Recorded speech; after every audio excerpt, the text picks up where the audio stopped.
প্রতিদিন সকালে ঘুম থেকে উঠে একটা টেনশনে মাথায় ঘোরপাক খায়, ব্রেকফাস্টে কি তৈরি করব, বাচ্চার স্কুলের টিফিনে কি দিব। আজকে খুবই ঝটপট ও দুর্দান্ত স্বাদের একটা ব্রেকফাস্ট রেসিপি শেয়ার করব, যেটা কিনা আপনারা খুবই কম সময়ে চটজলদি তৈরি করে দিতে পারেন। আর এই ব্রেকফাস্টটা তো আমার বাচ্চার ভীষণ পছন্দ। সে রোজই কিন্তু আবদার করে স্কুলের টিফিনের জন্য বা সকালের নাস্তার জন্য এটা তৈরি করে দেওয়ার জন্য। তা আমি প্রায়ই ওকে এটা তৈরি করে দিই, খেয়ে ভীষণ খুশি হয়। চাইলে আপনারাও কিন্তু আপনার পরিবারের সবচেয়ে ছোট সদস্যের জন্য এই নাস্তাটা তৈরি করে নিতে পারেন।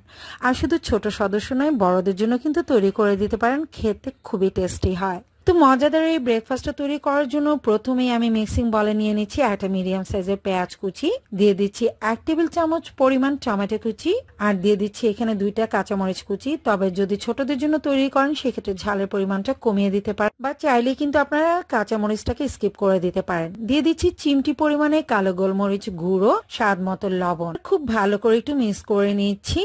যখন এটা ভালোভাবে মিক্স করে নেওয়া হয়ে যাবে তখন আমি দিয়ে দিচ্ছি 2টা ডিম দিয়ে আবার খুব ভালো করে একটু মিক্স করে নিতে হবে।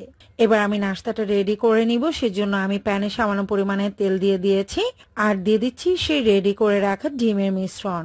এবার এই ডিমের মিশ্রণের উপরে 1 পিস পাউরুটি আমি দিয়ে দিচ্ছি, আর পাউরুটিটা দিয়ে জাস্ট এটাকে উল্টে নিব। উল্টে আমি ভাঁজ করে নিয়েছি। আপনারা লক্ষ্য করলে হাতে স্ক্রিনে দেখতে পাচ্ছেন আমি কাজটা কিভাবে করছি। চারপাশ থেকে ডিমটাকে আমি কিন্তু ফোল্ড করে নিচ্ছি পাউরুটির উপর।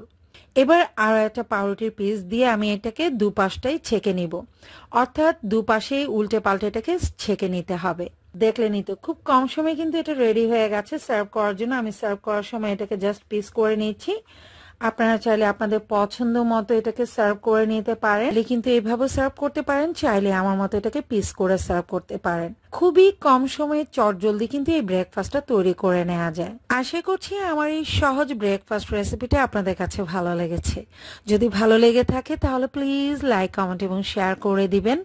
আর এরকম নিত্য নতুন আপডেট রেসিপি পেতে চ্যানেলটির সাথে থাকুন।